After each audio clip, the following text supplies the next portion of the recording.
Hay un vínculo entre la ciencia y el rescate del pasado reciente que a veces nos pasa desapercibido. Hace al menos 2 décadas que, con diferentes abordajes, investigaciones interdisciplinarias buscan develar la verdad sobre violaciones a los derechos humanos, reconstruyendo una historia aún conocida parcialmente. A eso dedicaremos el próximo espacio y también a conocer cómo se establecen y actualizan las vacunas que integran el Plan Nacional, cómo se garantiza la inocuidad y la calidad de los alimentos que consumimos en Montevideo. Además, les presentaremos un proyecto en pleno desarrollo que explora nuevas estrategias para mejorar las competencias globales de los estudiantes de educación media a través de herramientas tecnológicas. Bienvenidas y bienvenidos a Sobre Ciencia, divulgando el Uruguay de la investigación y el conocimiento.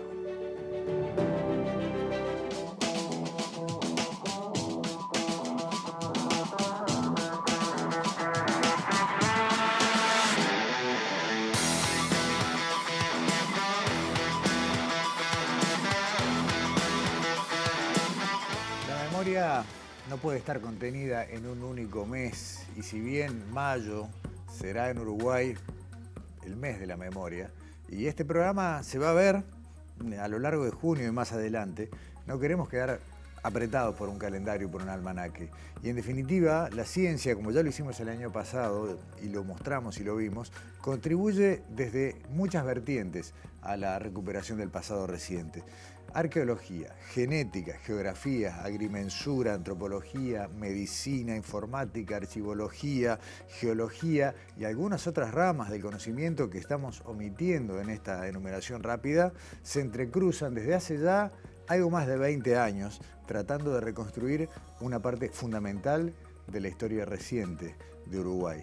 Hablamos de investigaciones en laboratorio, en oficinas, en depósitos y por supuesto las investigaciones en terreno, tal vez las más visuales, las que más nos impactan, tienen que ver con un rescate lento, trabajoso, pero incesante de lo que fueron los episodios de violaciones a los derechos humanos, de desapariciones de personas y en definitiva de un pasado que conocemos, como decíamos en el arranque, de una manera parcial, fragmentaria y en algunos casos hasta inconexa aún.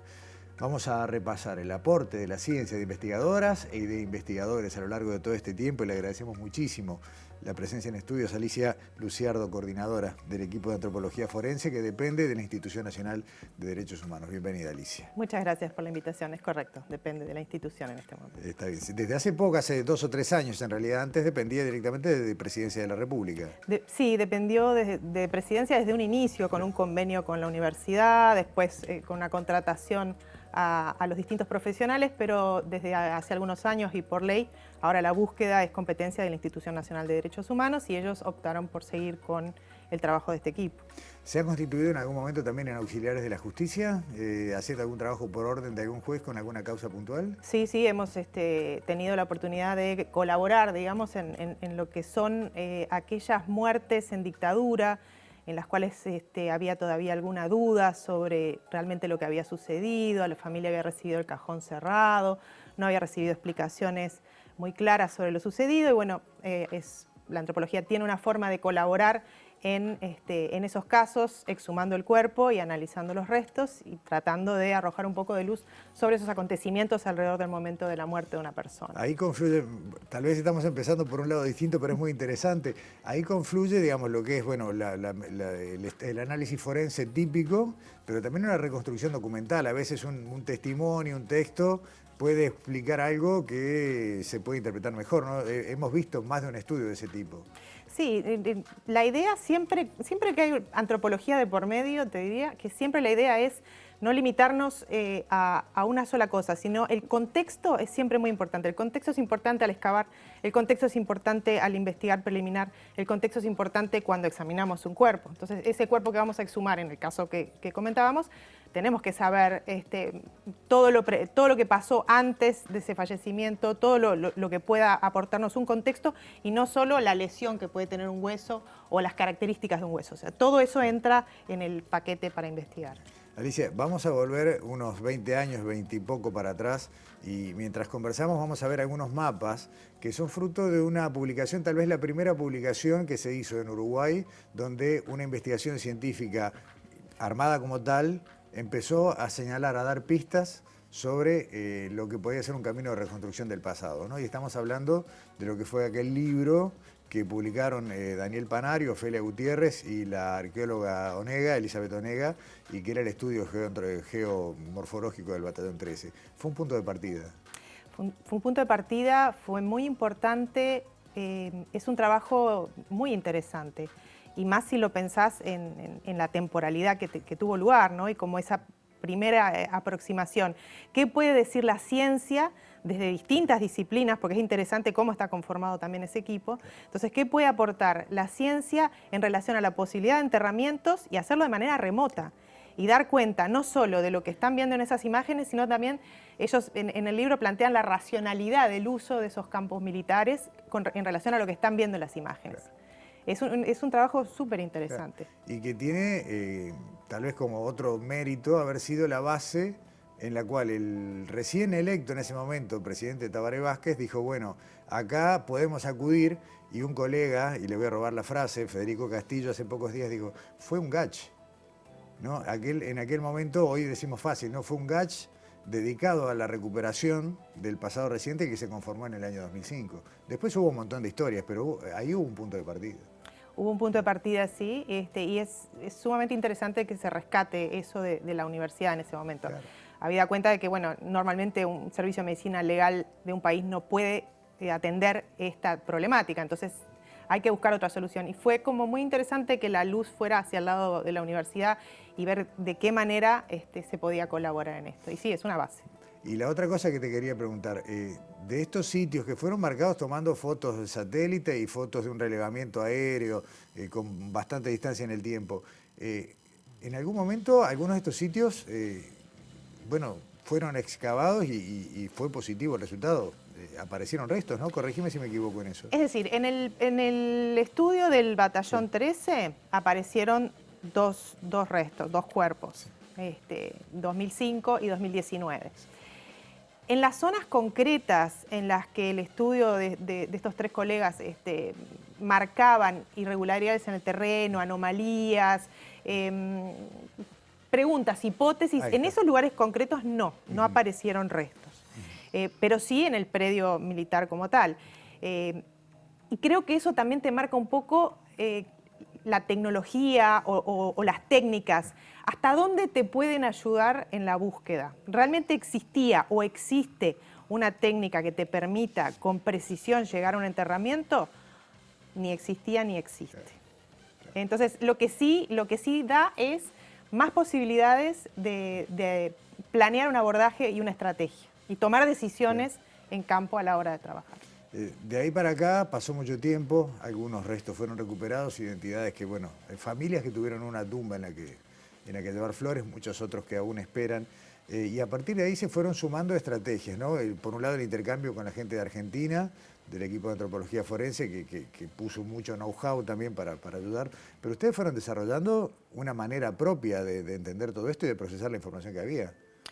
Sí, porque además el caso uruguayo es peculiar. Cuando tenemos nuestros encuentros con colegas de la región, las problemáticas son distintas y por lo tanto también el abordaje es distinto. En general en la región hay muchos cuerpos sin identificar y el problema es la identificación, darle un nombre a esos cuerpos. Y después podrán venir otros problemas de, bueno, ¿qué podemos decir de cómo murió la persona? En el caso uruguayo, el problema no es la dificultad para identificar, sino la dificultad para encontrar los cuerpos. Porque tenemos contextos de números mucho más pequeños de desapariciones y por lo tanto la búsqueda es de un número menor en predios muy grandes y con patrones de enterramiento, por lo menos hasta ahora confirmados o comprobados por el trabajo de las excavaciones, de tumbas individuales.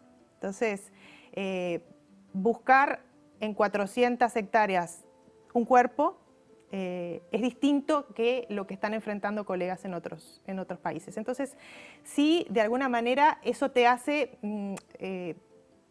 tener en cuenta obviamente el intercambio con gente que tiene muchísima experiencia, pero también te hace desarrollar tu propia metodología y te hace tomar tus propias decisiones porque tu contexto es otro y tus preguntas son otras. Ustedes, me decías recién antes de comenzar la nota, están yendo prácticamente a diario a excavar o con mucha frecuencia. ¿Cómo se toma hoy la decisión de decir, bueno, aquí es un punto de interés y vamos a entrar en terreno? ¿Qué es lo que se procesa de manera previa? Eso también ha ido cambiando en el tiempo. Nosotros hacemos un trabajo muy silencioso, como decías, a veces no se sabe qué es lo que está pasando y tiene que ver con esa cosa de que, bueno, los resultados toman mucho tiempo. Pero estamos yendo todos los días al campo, somos 10 antropólogos, hay 3 retroexcavadoras y se trabaja de lunes a viernes 8 horas en campo. Solo la pandemia nos detuvo 3 semanas y seguimos yendo. Frío, calor, estamos ahí. ¿Cómo tomamos la decisión de abordar un sitio? Tiene que ver en este momento puntual, que pasamos ya por un montón de hipótesis y un montón de pruebas que nos llevaban desde pensar que faltaba información o faltaba una campaña nacional para que la gente supiera dónde brindar la información. Pasamos por un problema de quizás no estamos interpretando bien algún testimonio.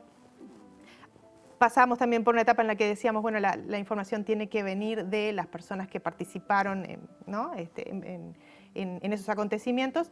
Y en este momento que recorrimos todos esos caminos, porque hubo una campaña, se recogió mucha información, se ha interpretado de una u otra manera los testimonios, estamos en un punto en el que entendemos que a menos que las personas involucradas hablen, y sabemos que eso es muy difícil, la salida en todo caso va a estar de la mano de la tecnología y del trabajo sistemático y exhaustivo de un sitio. Entonces, la información es prácticamente la misma que fue llegando desde 2005 hasta ahora. Ha ido llegando alguna cosa nueva que se va trabajando, se va chequeando, pero estamos sobre todo muy volcados a lo que es revisar metodológicamente los abordajes arqueológicos de otros momentos, porque en esos momentos se trabajaba con otra información y se tomaban decisiones con esa información. Entonces ahora podemos volver a mirar esos trabajos, esas intervenciones, que en muchos casos no fueron sistemáticas, en muchos casos fueron, porque también hay que ser justo, se trabajaba con contratos que se terminaban. Entonces, cuando se tomaba una decisión de excavar, a veces eran, bueno, hagamos unas trincheras cada 5 metros, Claro, porque se acaba esto en tanto tiempo. Se acaba Claro, el contrato. Entonces, ahora que tenemos una estabilidad, que sabemos que podemos trabajar todo el año, podemos plantear otro tipo de abordaje. Y lo que estamos haciendo es volver sobre esos sitios, volver sobre la información que generó esas intervenciones. Por ejemplo, la búsqueda de María Claudia García. ¿Qué pasó en esa búsqueda? ¿Cómo se manejó esa información? ¿Qué decía la información? ¿Cómo se iba rectificando en el terreno? ¿Por qué quedó determinado lugar sin excavar? ¿Se corresponde o no se corresponde con alguna interpretación de esa información? Bueno, ahí estamos volviendo a esos sitios y siendo muy exhaustivos. Eso permitió, por ejemplo, el hallazgo de los restos de Bleyer, que estaban comprendidos dentro de una zona señalada, pero ¿cuál es el límite de un mapa anónimo con una marca? El límite lo tenés que poner vos. Entonces, ¿quién iba a imaginar que iba a estar a la orilla, en la barranca del Miguelete? Entonces, ese volver a mirar la información, volver a mirar el terreno y repensar el abordaje y proponer y hacerlo, pero lleva mucho tiempo. Sin duda que sí. Alicia, ¿cuentan con toda la tecnología que quisieran? Casi. Casi. Hay cosas que son muy caras, claro, y que también dependen de permisos para poderlas utilizar. Hay otras cosas que sí, que tenemos acceso, que las estamos tratando de conseguir para un futuro inmediato y que tienen que ver con técnicas que te permiten por lo menos proponer lugares de excavación porque la prospección te permitió determinar que hay anomalías. Te despido y ya me pasé un poquito de tiempo, pero no me quiero ir sin preguntarte esto. ¿Han encontrado elementos que les hagan sospechar de que hubo desenterramiento de cuerpos? No, hasta ahora no tenemos ninguna evidencia de que eso haya tenido lugar, ni en lugares incluso donde han aparecido algunos fragmentos óseos. Recordarán tal vez en el batallón 14, esos fragmentos se mandaron a analizar y en ese caso eran de un perro, un canis lupus. En otro caso apareció un radio y un peroné.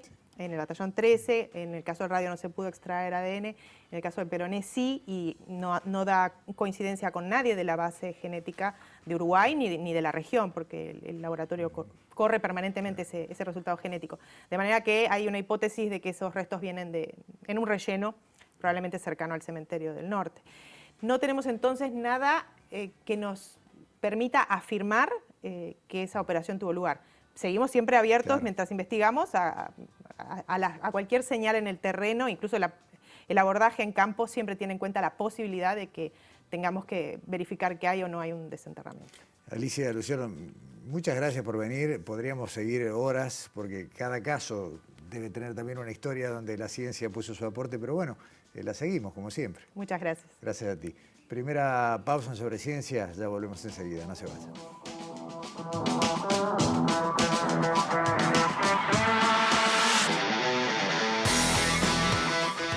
Presentó Montevideo Shopping. Siempre contigo.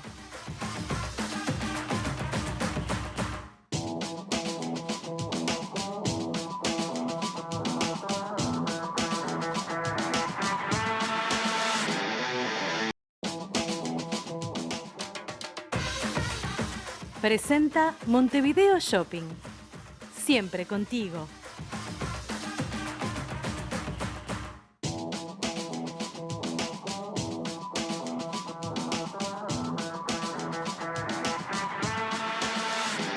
Hoy tenemos contenidos bien variados y vamos a estar transitando temas bien disímiles a lo largo del programa. Y para abrir el menú, el abanico, Daniela, Alexandra, bienvenidas. ¿Cómo les va? Hola, buenas noches. Gusto de verlas de nuevo en estudio. Estaba pensando, cada uno de los informes tiene una respuesta a cosas que son de curiosidad cotidiana, ¿no? Más de una vez decimos, bueno, ¿quién controlará si esto que voy a comer esté en buena? ¿O quién decidirá que yo me tengo que dar esta vacuna y esta no? ¿O porque así que vamos por partes, pero creo que esto va a esclarecer mucho de lo que, bueno, es tema de conversación cotidiana. Arrancamos con la comida, Alexandra, con los alimentos, debí decir. Arrancamos contando que el próximo 7 de junio es el Día Mundial de la Inocuidad de los Alimentos. Fue proclamado por las Naciones Unidas. Y bueno, esta es la cuarta vez que se celebra, la primera vez fue en el 2019. Y bueno, este año el lema es Alimentos inocuos, mejor salud. Y nosotros un poco para acompañar este 7 de junio quisimos conocer cuál es el trabajo y cuál es la ciencia que se realiza en el Laboratorio de Bromatología de la Intendencia de Montevideo. El laboratorio forma parte del Servicio de Regulación Alimentaria de la Intendencia de Montevideo, que es de la División Salud. Y bueno, uno asocia bromatología de repente con el tema de las inspecciones. Claro, cayó bromatología, ¿no? Claro, frase típica. Exactamente, de los locales comerciales. Pero en realidad el laboratorio de bromatología se dedica justamente a analizar los productos que se comercializan en el departamento de Montevideo. Claro, Alexandra, acá hay que decir algo importante. En Uruguay, cada departamento, cada uno de los 19 departamentos tiene su propio esquema para esto, ¿no? Y bueno, y seguramente lo que veamos tal vez no sea exactamente igual en otras partes. Pero bueno, pero el Laboratorio de Bromatología de la Intendencia presta servicio a otros departamentos y también es el que se encarga, sobre todo cuando existe algún brote de alguna enfermedad causada por alimentos en mal estado, del Ministerio de Salud Pública, le remite al Laboratorio de Bromatología de la Intendencia justamente para esos análisis. Y bueno, este laboratorio forma parte de la unidad como dije, de regulación alimentaria de la Intendencia, que abarca también la parte de inspección, la parte del centro de información al consumidor, también la unidad de educación para la salud, o sea que forma parte, pero como decíamos, bromatología en este caso se dedica al análisis de los productos que se comercializan y bueno, justamente su misión es garantizar la inocuidad de los alimentos que llegan a nosotros, que somos el consumidor final. ¿Nos vas a mostrar? Sí, en la primera parte del informe hablamos con Natalia Pastorino, que es la directora de este laboratorio, que es ingeniera alimentaria, y bueno, ella nos cuenta los detalles de cómo trabajan allí.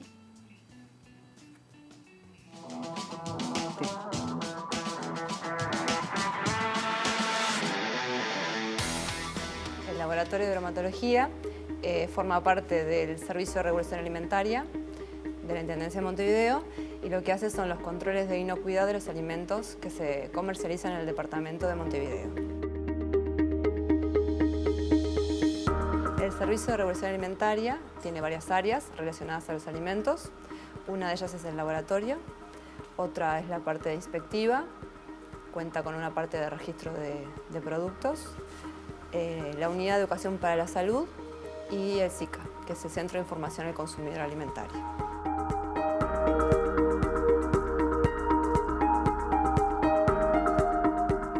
Si bien uno asocia bromatología a lo que serían las inspecciones de los locales alimentarios, nuestro laboratorio, llamado Laboratorio de Bromatología, se dedica a hacer análisis de alimentos. La misión del Laboratorio de Bromatología es asegurar la inocuidad de los productos que se comercializan en el departamento. Apoyamos a otras intendencias también que cuentan con laboratorios de menores recursos y potenciamos un poco esas áreas.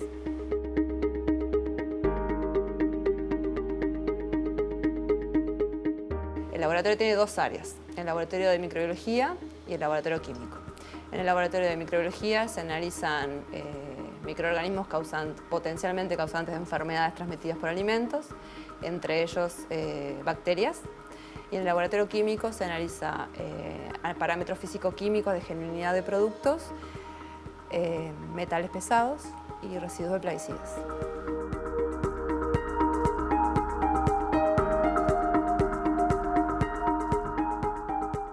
Nosotros analizamos productos envasados en ausencia del cliente, como por ejemplo aceites, café, alfajores, galletitas, leche.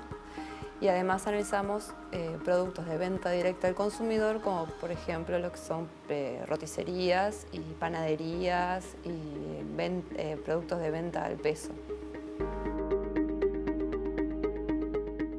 La frecuencia de muestreo es diaria, 2 veces por día. Se extraen muestras para ambos laboratorios y dependiendo de la planificación, qué tipo de muestra depende para el ensayo que se tenga que realizar. Las muestras que recibe el laboratorio provienen de diferentes fuentes. Una de ellas son los planes anuales. El laboratorio analiza de acuerdo a un análisis de riesgo de los productos, qué matriz alimentaria extraer. Las muestras se extraen de comercio de plaza. Eso es lo que se saca por el plan anual, digamos, en base al tipo de alimento y eso es lo que se hace planificado. Después tenemos otra fuente de ingresos que son las denuncias que nos llegan a través del Ministerio de Salud Pública. El Ministerio de Salud Pública nos remite sospechas que tenga ya sea de denuncias que les llegan al Ministerio por algún alimento o a través de las diferentes mutualistas que hacen la denuncia al Ministerio por una enfermedad que presuntamente se transmite por alimentos. Nosotros lo que hacemos es justamente verificar que haya sido el alimento el causante de la patología que tiene el paciente.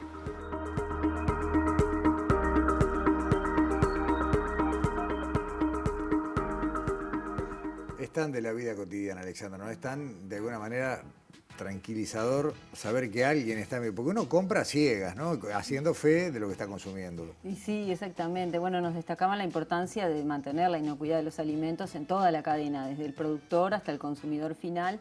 Bueno, como veían, Sobreciencia acompañó a un grupo del laboratorio en la toma de muestras de productos. Le agradecemos a Mónica y a Alice. Y bueno, también hablamos con Silvia Vázquez, que ella es del Laboratorio de Microbiología, que bueno, le pedimos algunos tips para el hogar, ¿no? ¿Qué podemos hacer en nuestras casas para evitar, ¿no? Claro, para evitar la contaminación cruzada? Recién decías vos, hasta el consumidor final, inclusive. Exacto, ahí va. Y bueno, lo vemos en la próxima parte del informe, lo que nos cuenta Silvia Vázquez sobre, bueno, qué podemos hacer en nuestros hogares para poder justamente cuidarnos de estas enfermedades transmitidas por los alimentos.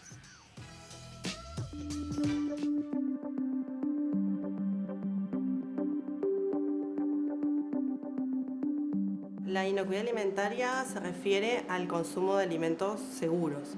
Es uno de los cometidos del laboratorio hacer el control de esos alimentos para contribuir a la inocuidad alimentaria.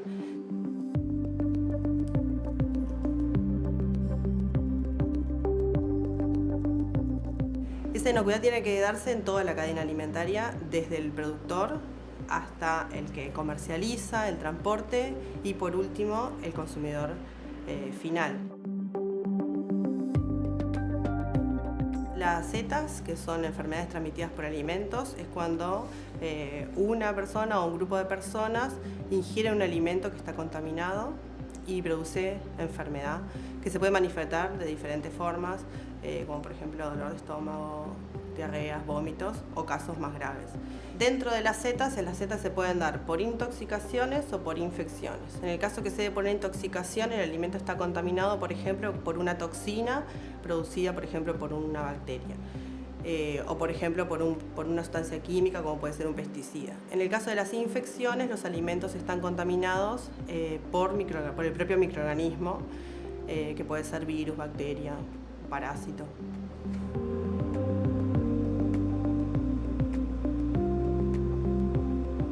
Hay 5 pasos en lo que refiere a seguridad e inocuidad alimentaria que se practican tanto en la industria como en el hogar, que refiere a lavar adecuadamente las superficies y los utensilios con los que uno va a cocinar. Eso puede hacerse con agua y jabón y hipoclorito, dependiendo el material que uno esté hablando.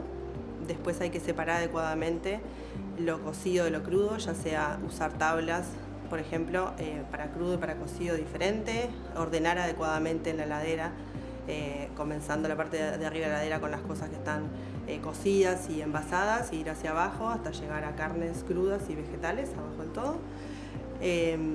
Después es importante la selección de materias primas seguras, las fuentes, conocer las fuentes donde provienen las materias primas con que uno va a elaborar alimentos. Es importante también la refrigeración adecuada, no dejar mucho tiempo fuera de la heladera los productos una vez cocinados. Y también es importante la cocción, los tiempos de cocción y las temperaturas de cocción que sean adecuadas para eliminar, desde el punto de vista microbiológico, la carga microbiana que pueda tener el alimento. Respecto al lavado de pollos, por ejemplo, es muy importante que no se laven bajo el chorro de la canilla, porque el lavado bajo el chorro puede dispersar una bacteria que se llama Campylobacter jejuni, que es uno de los principales responsables de diarrea infantil en niños.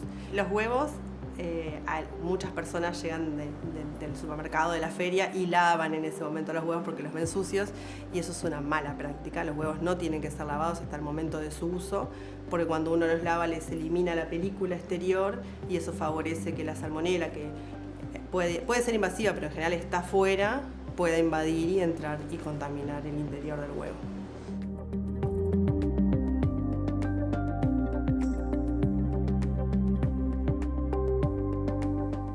Terminamos este segmento lleno de incertidumbre. Y vamos a comer. Se anotaron todo lo que Vamos a tienen que comer. hacer. Anotaron bastantes cosas que tienen que hacer. sí. Bueno, Está uno bueno. escucha estas cosas y piensa, bueno, yo hago esto, no hago tal cosa. Bueno, ¿Y cuántas más o menos. veces tenemos esas dudas y no sabemos dónde ir a evacuar, ¿no? Estas Sí. preguntas. Bueno, este laboratorio de bromatología también hace análisis de lo que tiene que ver con el rotulado, ¿no? Se asegura bien. de que, bueno, justamente los alimentos que no están rotulados, bueno, a ver si contienen o no grasas saturadas o exceso de sal y esas cosas. Y bueno, también hablamos de las líneas de investigación, hacen investigación, además de trabajar en lo que tiene que ver con lo interdisciplinario, porque bueno, estas normas para la inocuidad de los alimentos se están actualizando internacionalmente todo el tiempo, y bueno, ellos trabajan a nivel de Mercosur también, hacen actividades de divulgación. Y bueno, y nos contaba Silvia y Natalia las líneas de investigación que llevan adelante con Facultad de Medicina y con Facultad de Ciencias. O sea, además de toda la tarea de vigilancia, también están construyendo conocimiento. Exactamente, lo vemos.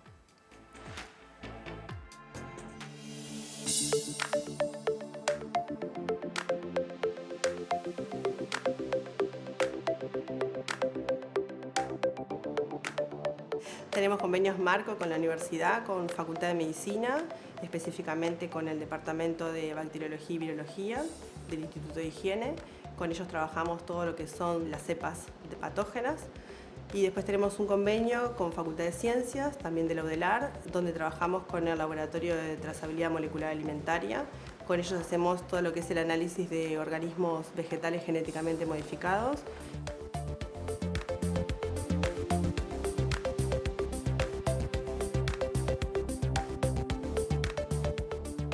Además de los ensayos analíticos que realizamos en el laboratorio, contamos con otras actividades que no son estrictamente analíticas, pero que justamente aportan a la función que tenemos, que es participar en diferentes comités, como el comité Codex, que tiene diferentes equipos de trabajo.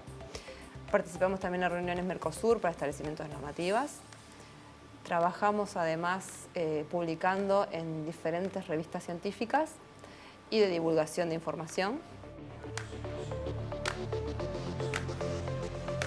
La población tiene el derecho de consumir alimentos inocuos y el laboratorio está para contribuir a eso, a que se sepa, que la población sepa qué está consumiendo, pelear las peleas que tenemos que pelear para que desde nuestra formación la gente acceda, porque el acceso a la alimentación y a la alimentación saludable es fundamental y es un derecho, ¿no? Entonces creo que es importantísimo que se accedan a alimentos y que además sean inocuos.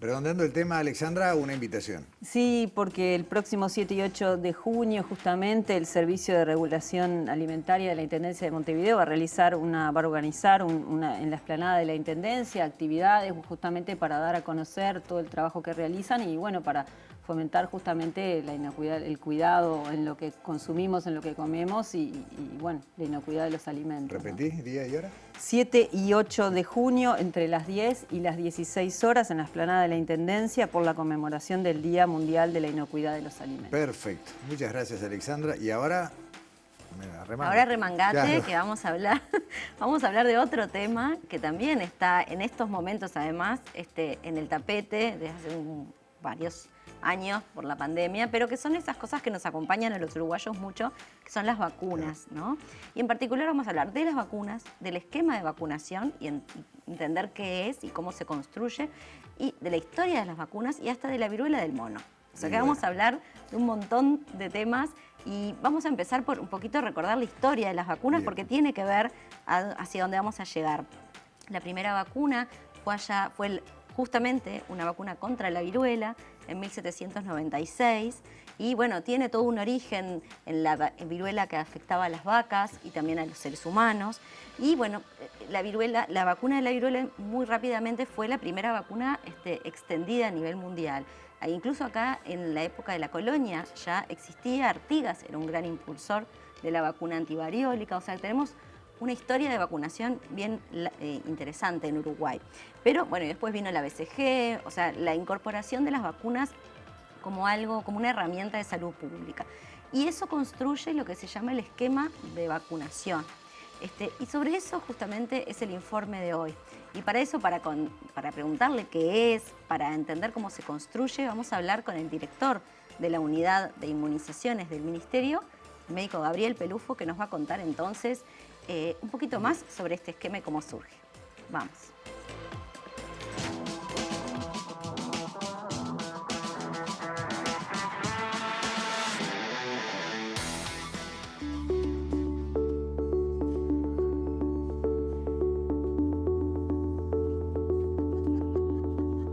El esquema de vacunación en el Uruguay incluye 14 biológicos que están incluidos en lo que se llama el certificado esquema de vacunación.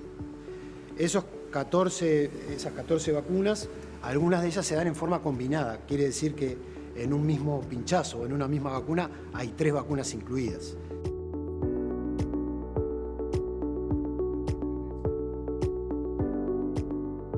Además de las vacunas del certificado de esquema de vacunación, están lo que se llama las vacunas de campaña. Una de ellas es la campaña anual contra la gripe, la vacunación antigripal. Y obviamente la más nueva, el Plan Nacional de Vacunación contra COVID, fue como un plan especial aparte del certificado de esquema de vacunación, como una vacuna recomendada y no como una vacuna obligatoria. después hay otras vacunas que no se dan en el país, pero si uno, por ejemplo, va a viajar a algunos países donde hay algunas enfermedades prevalentes que no hay en Uruguay, se recomiendan determinadas vacunas. Por ejemplo, muchos se han dado la vacuna de la fiebre amarilla. Hay disposición para otras vacunas y hay vacunas también que se utilizan en situaciones especiales de alguna zoonosis muy particular, como por ejemplo la vacuna contra la rabia. La mayoría de estos biológicos son enfermedades distribuidas universalmente y en las cuales ya está demostrado que es necesario tener una herramienta para protegerse, y las vacunas han sido la herramienta ideal. Las vacunas surgen como un reclamo de la comunidad por enfermedades como la polio, que ya no tenemos más casos de polio, como los casos de tétanos neonatal, que hace décadas que en Uruguay no hay un solo caso de tétanos neonatal, de sarampión, que era una enfermedad que afectaba fundamentalmente a niños pequeños. El impacto que ha tenido en la salud de las personas, en el bienestar, en la calidad de vida de las personas, las vacunas y las coberturas de vacunas, o sea, que todos estemos vacunados, porque es importante, es eso. El éxito de los esquemas de vacunación es en que un porcentaje de más del 90% de la población estemos vacunados con todas las vacunas.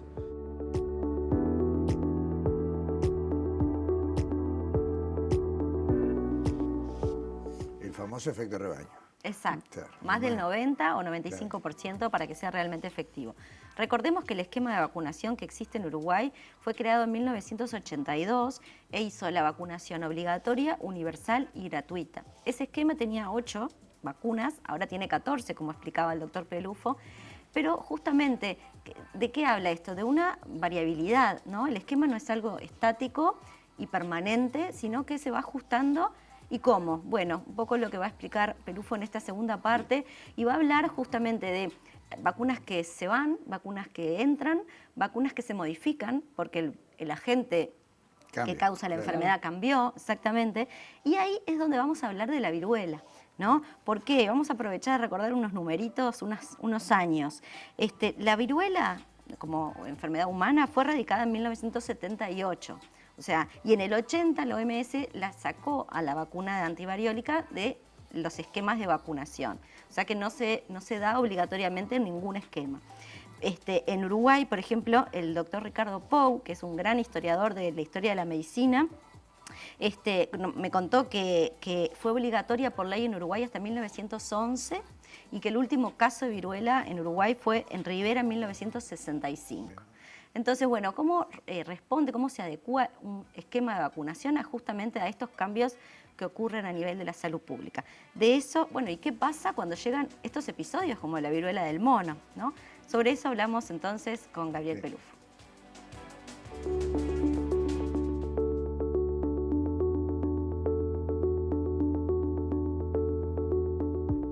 Un esquema de vacunación se construye en función del impacto que tienen las enfermedades en cada una de las comunidades. Es así que es importante tener, como tenemos en nuestro país, una vigilancia epidemiológica que nos dé información acerca de qué enfermedades nos tenemos que proteger.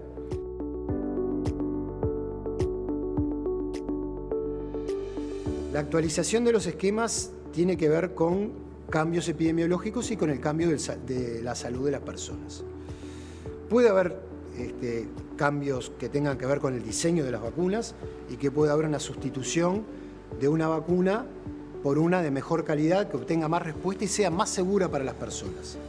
Ese es el trayecto que se ha seguido con las vacunas de polio, por ejemplo, que eran en base a virus vivos atenuados, que se cambió por virus inactivados. Eso apunta a la seguridad de las personas en la medida que la enfermedad se fue controlando. Las vacunas que podrían o potencialmente podrían llegar a sacarse o eliminarse de los esquemas de vacunación requieren de un largo proceso de ausencia de enfermedad, no solo en el país, en la región y en el mundo. Sin embargo, se sacó la vacuna de la viruela, pese a que ahora estamos teniendo un problema con la viruela del mono, Hubo un cambio que mencioné con respecto a la vacuna de polio, que se pasó de una vacuna de polio oral a polio inactivado. Eso va en vías, obviamente, apunta hacia la eliminación de la enfermedad, pero hay que ver en qué momento se toma la decisión de dejar de vacunar contra polio, que es una decisión muy difícil de tomar. Y en la perspectiva de otras enfermedades, si bien la mayoría están controladas y en algunas regiones pueden estar erradicadas, puede ocurrir lo que ocurrió con sarampión, que íbamos camino hacia ese lugar y sin embargo, por la caída, digamos, en las coberturas, y vuelven a emerger enfermedades que estaban controladas. La reincorporación o la introducción de vacunas es un fenómeno dinámico y a eso nos tenemos que acostumbrar. Puede cambiar la situación epidemiológica. En nuestro país hubo fiebre amarilla en determinado momento y nosotros la fiebre amarilla la damos simplemente si tenemos que viajar a un lugar donde corremos el riesgo de adquirir la enfermedad, que cada vez te diría que es más cerca, porque estamos cercados por la fiebre amarilla. En el caso de vacunas que se dejaron, digamos, de administrar masivamente, el ejemplo es la vacuna de la viruela, concretamente. ¿En qué momento se reintroduce? Bueno, ahí también lo importante es cuál es la información con respecto al patógeno, basado en el patógeno, o sea, en este caso es un virus, basado en el virus, ver cuál es el reservorio, de qué manera se contagia, y a la hora de ver las vacunas, habitualmente lo que se hace es utilizar vacunas que se está en capacidad de producir. Es más, hay una vacuna contra la viruela del mono, concretamente, que se puede producir, que se produce para algunos brotes. Bueno, se puede extender su producción, aumentar la producción, pero en principio lo que se hace es controlar los brotes. No se pasa directamente a una vacunación masiva de toda la población. Que como para dejarla, como para reintroducirla, se tienen que cumplir una serie de circunstancias, pero no es algo que va a pasar con cada una de las enfermedades que tengamos mención, y no va a pasar con la viruela del mono.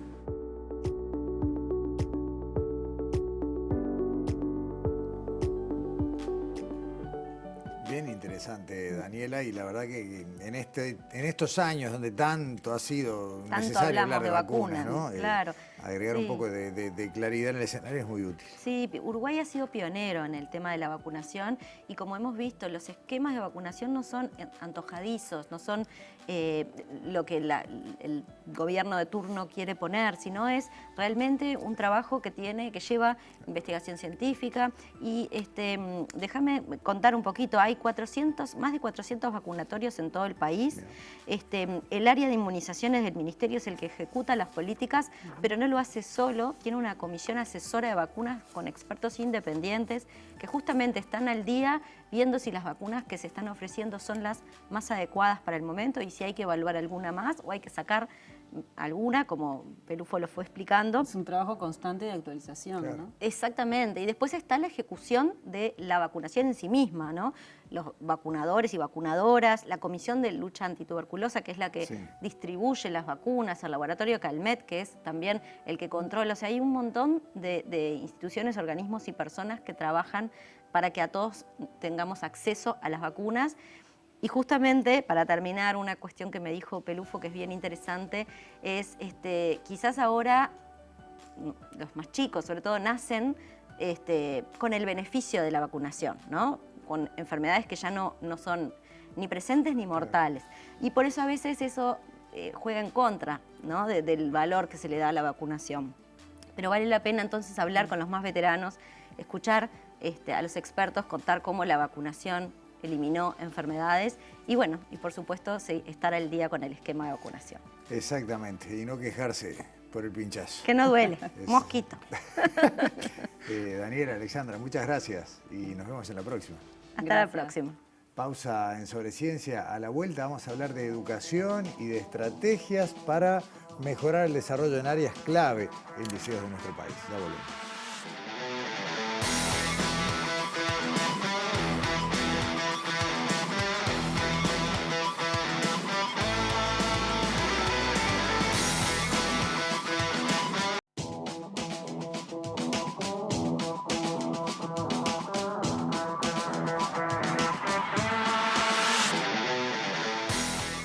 Vamos a hablar de estrategias pedagógicas, pero desde un lugar diferente.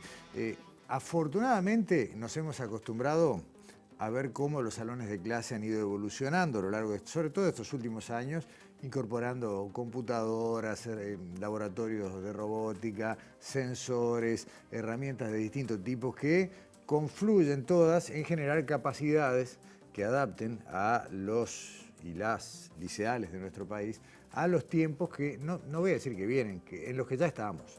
Porque esto no se trata de mirar al futuro, sino en muchos casos de estar en el presente. Dentro de este marco aparece un proyecto que es en el que nos vamos a detener ahora y nos detenemos con doble razón. Una, para mostrarles de qué se trata, pero desde ya voy anticipando que además acá hay una invitación a una propuesta que es la de llevar a todo el país este proyecto a lo largo de este año 2022. Estamos hablando de ACETICS, que en definitiva es un proyecto que busca potenciar el aprendizaje en ciencias en los estudiantes de bachillerato a través de las TICs, las nuevas tecnologías. Así que sin dar muchas más vueltas, nos vamos a meter en el tema y vamos a saludar a Julia Torres y a Cristina Rebollo, integrantes del equipo de ACETICS, una de ellas por la Universidad de la República, otra por la Administración Nacional de la Enseñanza Pública. Bienvenidas, muchas gracias. Muchas gracias. Gracias a ustedes. ¿Cómo le explicarían o cómo hacen cuando conversan con alguna docente o algún docente que quiere sumar su grupo al proyecto? ¿Cómo le cuentan de qué se trata? Bueno, en primer lugar, se lo hacemos ver como una gran oportunidad, no solo para el docente, sino especialmente para el estudiante. Nosotros como docentes tenemos que visualizar siempre esa necesidad de poner en el centro a nuestros estudiantes y darle la posibilidad de participar de un proyecto que integra a diversas instituciones es de un potencial enorme. En primer lugar porque es una forma de hacer una red interna dentro de la misma educación pública y con apoyo nada menos que de la UDELAR, de Facultad de Química y también de la Red Global de Aprendizajes. Es decir, hay una sinergia acá tan fuerte y tan potente que evidentemente eso va a ser favorecedor de sus aprendizajes. El hecho es que acá nosotros tenemos que convocar al profesor, ¿no? Es él. Entonces nosotros siempre le hacemos ver esa responsabilidad que tenemos nosotros de sumarnos a algo que estamos convencidos que es para mejorar esos aprendizajes. Entonces, les comentamos que tienen la oportunidad de tener un equipo que va a estar acompañando el proceso, viendo qué necesidades surgen en lo académico, en que tiene que ver con, de pronto, consultas a especialistas, con la potencialidad que tiene la facultad y las puertas abiertas que siempre ha tenido para con nosotros la educación pública y también la posibilidad de la compra de algún pequeño material de laboratorio, que siempre es tan bienvenido, el hecho de trabajar en equipo. Claro. Entonces, en ese trabajo en equipo, ¿qué ocurre? Se genera una sinergia de acompañamiento en que aportamos nosotros, los integrantes de este equipo de investigación, y aportan los demás colegas. Es horizontal por completo. ¿Para que aprendan qué, Julia? Bueno, si bien el foco está puesto en bachillerato y en química y física, es mucho más amplio que eso. Realmente la idea es que se generen proyectos de aula que sean interdisciplinarios, que trasciendan un poco a estas asignaturas y de hecho el año pasado ya hicimos un plan piloto que tuvo mucho éxito, trabajamos en 10 liceos, llegamos a más de 300 alumnos y realmente se dio esa generación de una comunidad de trabajo en torno a distintos proyectos de aula, que lo importante es, en este caso, que los proyectos de aula surjan de los propios intereses de los estudiantes. Pero son proyectos de investigación y con una matriz científico-tecnológica fuerte. Sí.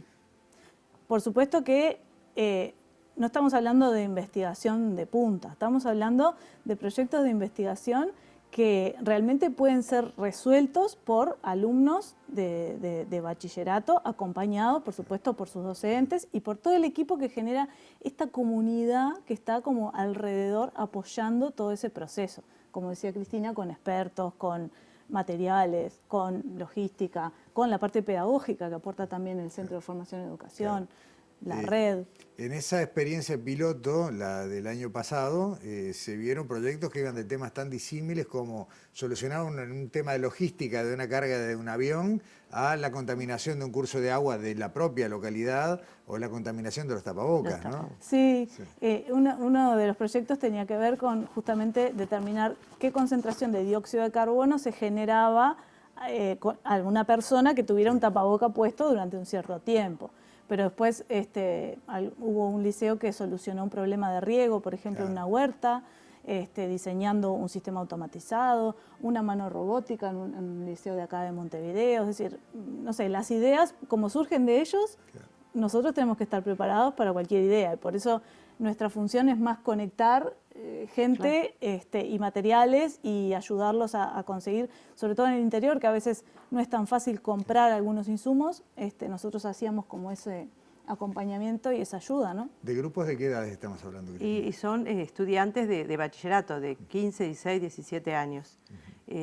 Una cosa importante, tú mencionaste la experiencia de un liceo de Colonia, que fue el armado del montaje de subir la carga a un avión. Tan impotente aquello porque los chicos mostraron ahí todos los contenidos conceptuales, actitudinales y procedimentales que estaban en juego, porque era de una profundidad matemática, físico-matemática, los cálculos que ellos hicieron, todo cómo lo explicaron, todas las cuestiones, impedimentos. Déjame confesar una cosa, a ese video yo lo vi y me costó entender el grado de profundidad que tenía el planteo, como dijiste vos, físico, la presentación impecable, era una presentación de marketing. Sí, porque además hicieron completo, que eso también es una cuestión que busca esto, la interdisciplinariedad, ¿verdad? Como decía Julia, no son solo profesores de química, física, que son los que hacemos foco porque son los que nosotros tenemos en la cercanía, pero de biología, de cualquier otra asignatura, porque allí los dos fuertes era física y matemática, pero sin embargo, toda la parte que ellos pusieron en juego de diseño, de tener en cuenta lo que pensaba la empresa, ahí se vio toda esa cuestión fuerte de competencias que se habían generado en estos estudiantes que eran reales. Estamos viendo en pantalla la página web en la cual se puede encontrar más información y a partir de allí acceder a la inscripción. Acá se inscribe el docente, digamos, el responsable del grupo, aunque yo no descarto que en más de un caso los propios estudiantes le dirán, che, vamos claro, para qué adelante, bueno, ¿no? qué bueno. Sí. ¿Hasta cuándo hay tiempo? Hasta el 10 de junio.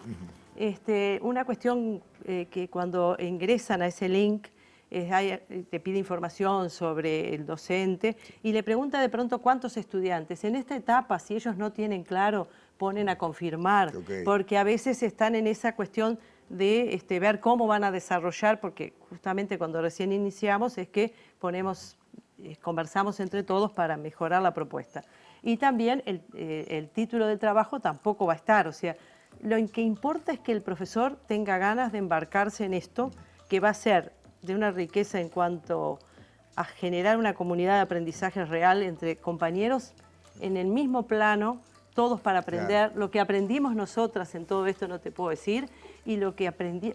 Ver esos estudiantes de físico-matemático fue algo espectacular, porque vos ahí ves realmente cómo ponen en juego todos esos conocimientos que adquirieron. Ahí es que vos decís, son competentes para. Está bien. En 30 segundos o menos, dos cosas. De la experiencia piloto del año pasado, se pudo obtener como primera conclusión que tal vez ni los y las gurisas ni los docentes están usando a pleno las herramientas que tienen. Y acá hay otro output de este desafío, claro. ¿no? Sí, en realidad... A ver, son resultados preliminares porque, como dijimos, es una muestra pequeña porque lo hicimos en un piloto. Ojalá este año podamos ampliar muchísimo más eso. Pero sí, hay como un descalce, podríamos decir, entre las tecnologías que prefieren utilizar los docentes y, por otro lado, las que prefieren utilizar los estudiantes y las que realmente utilizan en el aula. Claro. Lo cual ahí, bueno, habría como una oportunidad de mejora, claramente, en tratar de congeniar esas cosas, efectivamente. Julia Torres, Cristina Rebollo, integrantes del equipo de Acetics, queda la invitación hecha, está el link allí, va a estar publicado además cuando la nota quede publicada de las maneras de inscribirse. Hay plazo hasta el 10, no hay límite, ¿no? No hay un cupo. No, no, O sea, no, todos no, los grupos que se quieran anotar no, lo no. pueden hacer antes del 10 de junio. Antes del sí. 10 de junio. Muchas gracias por acompañarnos. No, por favor, gracias a ti. Cerramos sobre ciencia de hoy, prometiendo que cuando haya salida de este proyecto vamos a estar también contándolo aquí, compartiendo los resultados. Nos esperamos en nuestra próxima edición. Muchas gracias por acompañarnos.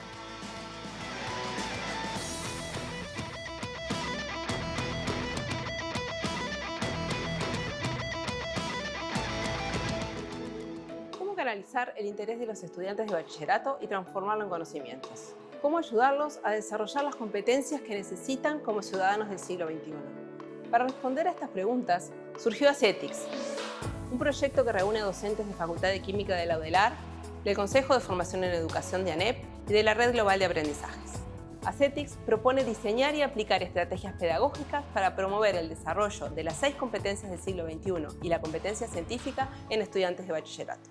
En 2021, ACETICS realizó una prueba piloto que incluyó a unos 300 estudiantes de 10 liceos de todo el Uruguay. Usando recursos digitales y apoyados por sus docentes y el equipo de ACETICS, los estudiantes investigaron sobre problemas ambientales, sociales y tecnológicos en su comunidad, aportando soluciones que presentaron en un encuentro virtual que cerró la etapa piloto. Un aprendizaje significativo, puedo decir.